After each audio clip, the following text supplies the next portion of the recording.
You are in a group. Someone tells you a story. Everyone laughs. Then the attention shifts to you. And for a second, before you have even said a single word, a question runs through your mind. What do I say now? Not because you have nothing to say, because whatever you say suddenly needs to be interesting. If you have felt that even once, this video is about exactly why. You start a story, then halfway through wonder if it is too long. You think of a joke, then decide not to say it. You have an opinion, but you soften it. Not because it's wrong, not because anyone criticized you, because another question is running quietly underneath. Is this interesting enough? Is this funny enough? Or is this worth their attention? Most people don't call this anxiety because it doesn't look like anxiety. It looks like social awareness, confidence, trying to be engaging. But underneath it, it's a pressure most people carry without ever naming it. The pressure to justify their presence. And once that pressure becomes normal, conversations stop feeling like conversations. They start feeling like auditions. Every story becomes a performance. Every opinion becomes a test. And every interaction becomes a chance to prove that you matter. When did simply being a person stop feeling like enough? Because for a lot of people, the fear isn't being disliked. The fear is being forgettable. And that fear may be shaping more of your personality than you realize. There was a time when being interesting wasn't a full-time job. People spent most of their lives around the same small circle. The same friends, the same neighbors. Relationships were meant through familiarity, not performance. You didn't have to constantly earn attention because attention wasn't disappearing every few seconds. Being memorable wasn't the goal. Being present was enough. Today, attention feels scarce. Every platform competes for it. Every piece of content fights for a few more seconds of it. And the longer people live inside systems built around attention, the more they start applying the same logic to themselves. What gets attention feels important. What doesn't feels invisible. And a new question quietly enters social life. How do I keep this attention? A person tells a story. Part of their mind is sharing it. Another part is monitoring it. Did that land well? Should I keep talking or should I stop? The conversation stops being a conversation. It becomes a feedback system. And feedback changes behavior. A person starts noticing which thoughts gets reaction, which stories gets laughs, and slowly, without meaning to, they start amplifying those parts of themselves. Not because they are being fake, but because human beings adapt to feedback. All of us do. The problem starts when adaptation turns into optimization.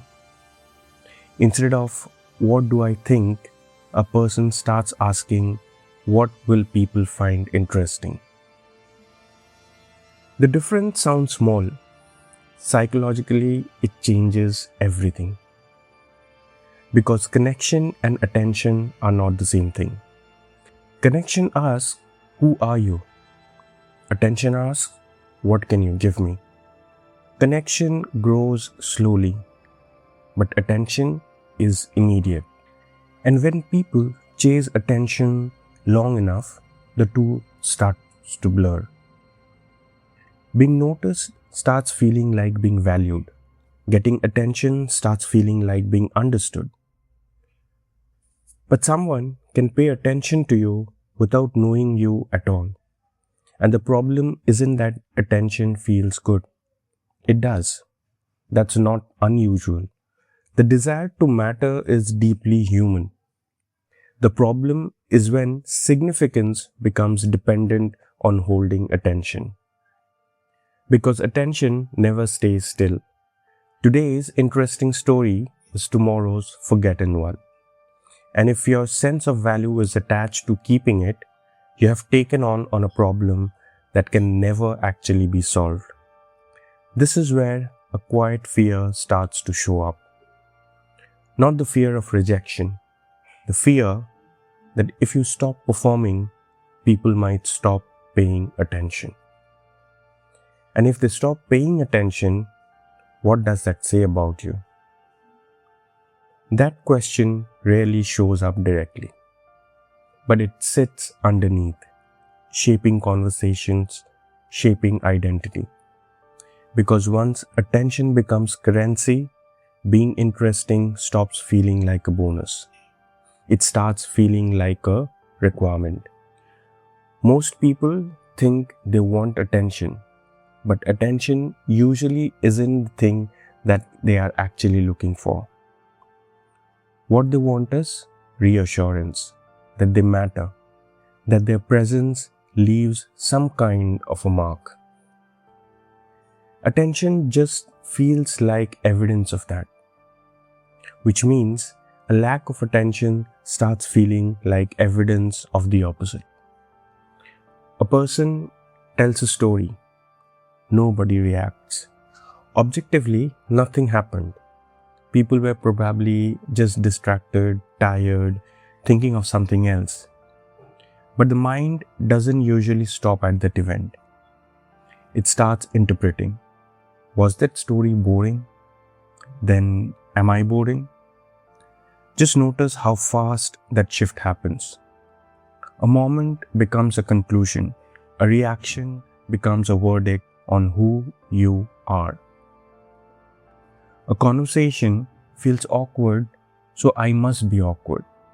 Someone looks away, so I must not matter. The mind reaches for an explanation, even a painful one, because uncertainty is harder to sit with than a bad answer.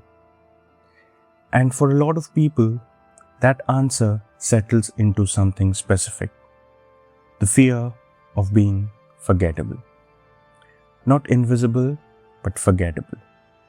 Because invisible means nobody noticed. Forgettable means somebody noticed and then moved on anyway. That feels personal in a way invisibility never does.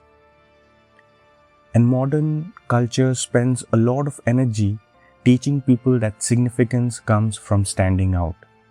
Be unique, be memorable, build a brand, find your edge, which quietly creates a dangerous assumption that being ordinary means being less valuable.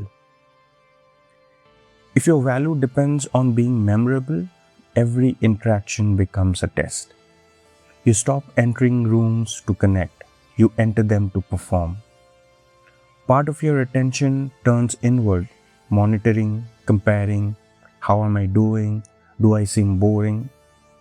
And whenever self-judgment enters a conversation, spontaneity is usually the first thing to leave. Because spontaneity needs safety. People speak freely when they aren't constantly evaluating themselves. But the fear of being forgettable makes authenticity feels risky.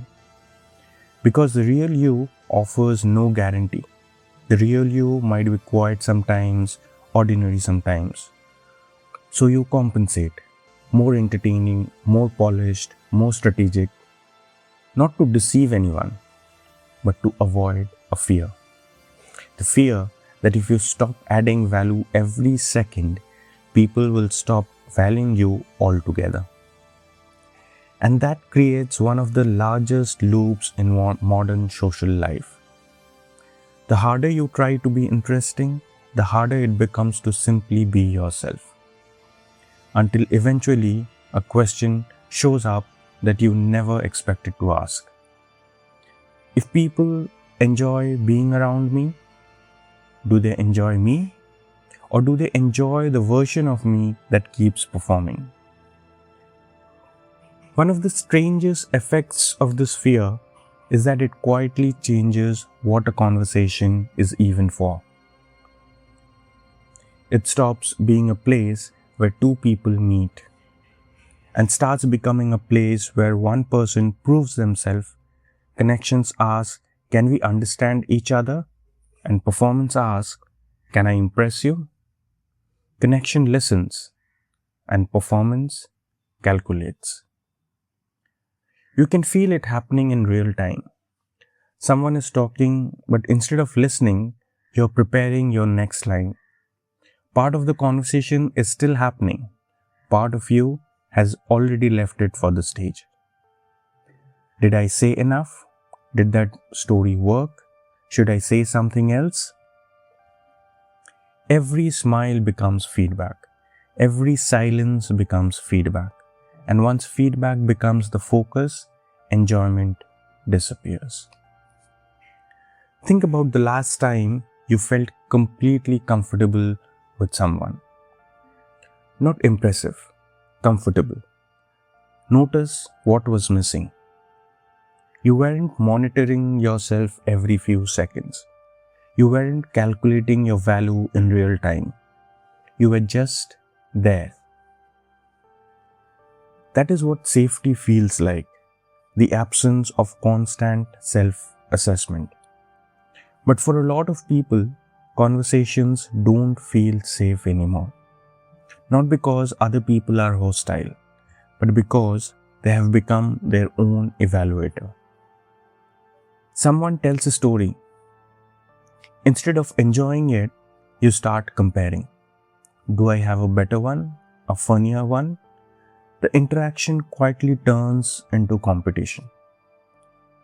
Not because anyone wanted it to, but because attention becomes a reward. And whenever and wherever there is a reward, comparison follows. This is part of why social exhaustion feels so confusing. People assume they are tired from interacting too much, but sometimes the exhaustion isn't about the interaction at all.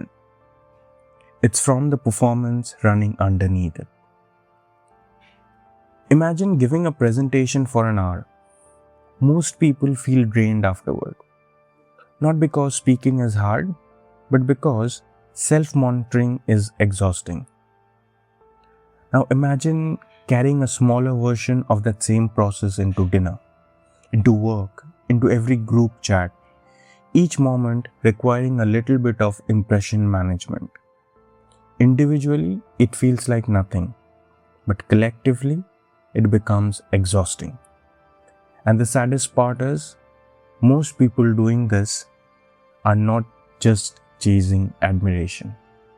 They are avoiding irrelevance, afraid that silence means they failed, afraid that being ordinary means being invisible. When the things they were actually looking for was something much simpler, to feel accepted without having to earn it every single time. The pressure gets heavier when a person starts treating themselves like a product. Not literally, psychologically. A product has to stay relevant, has to compete, has to offer value. And without realizing it, people start asking the same questions about themselves. What makes me stand out? What makes me memorable? But a product is valuable because of what it offers. A person is valuable because they exist. Those are not the same thing, even though modern life blurs them constantly. Once you start seeing yourself as something that has to keep generating interest, rest becomes difficult. Ordinariness becomes difficult.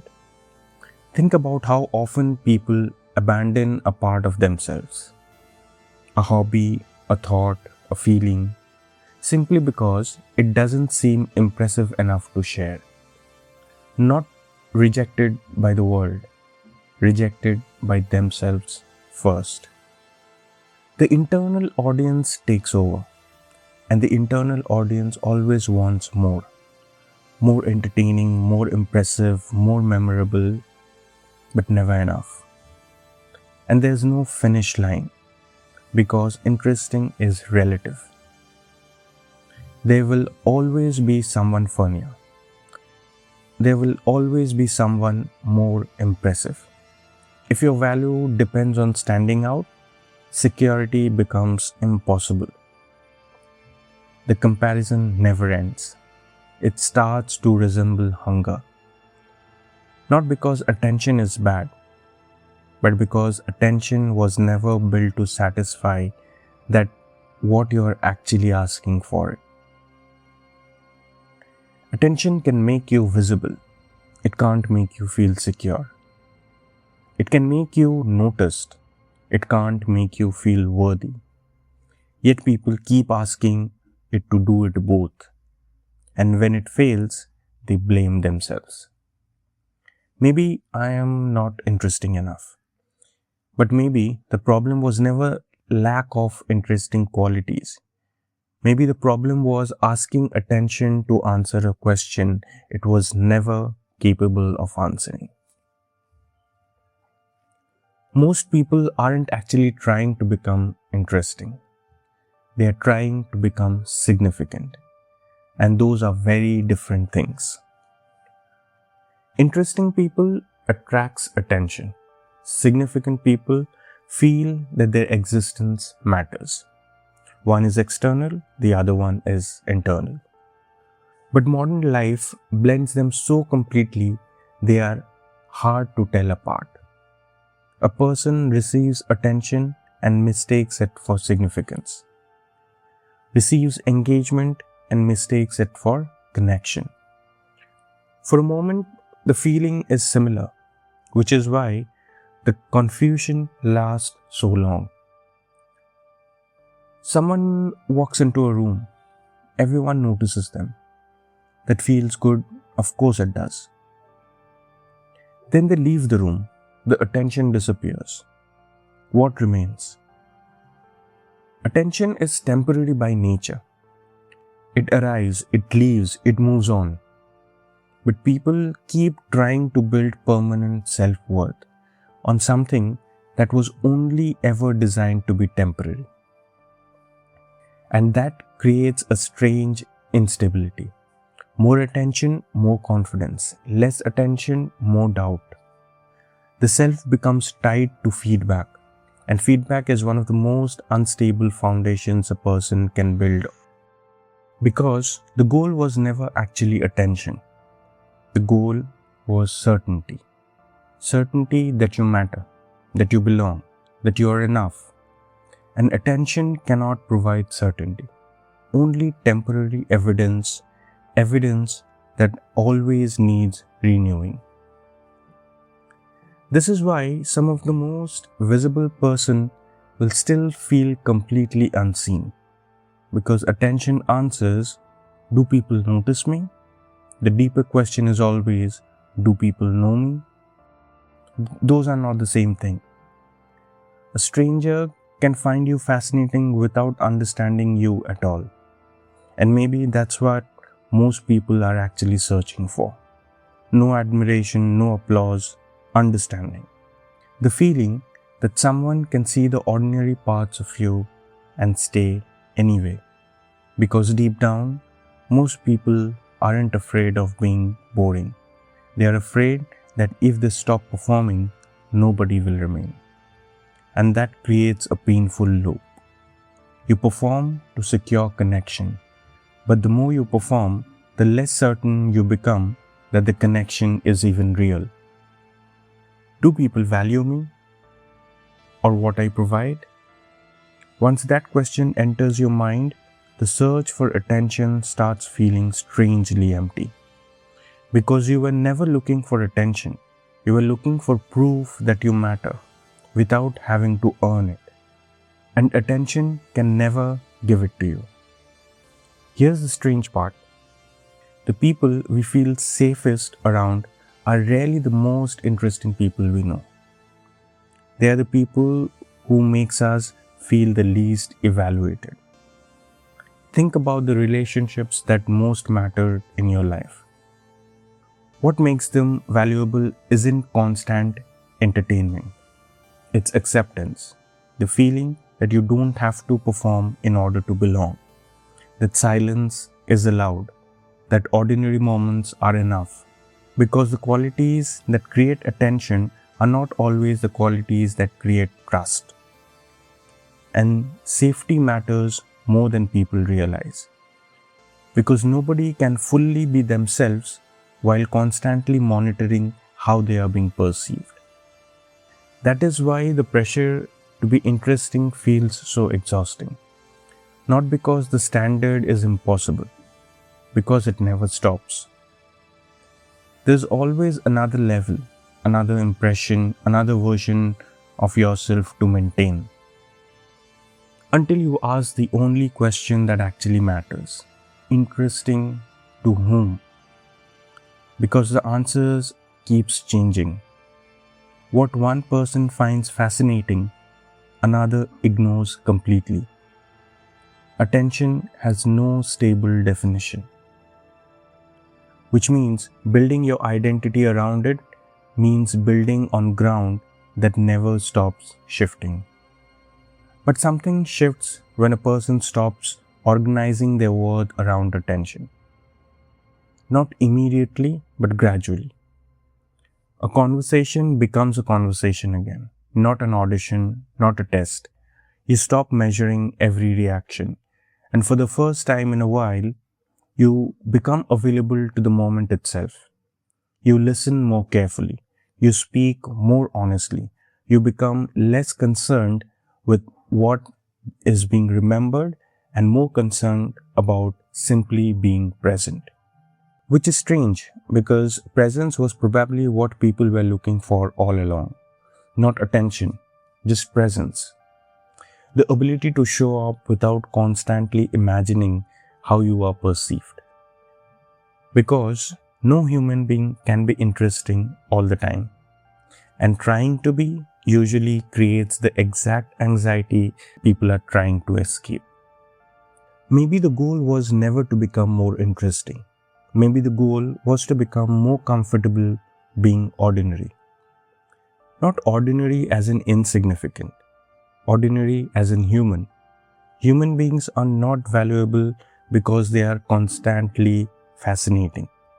They are valuable because they exist, and existence has never required an audition.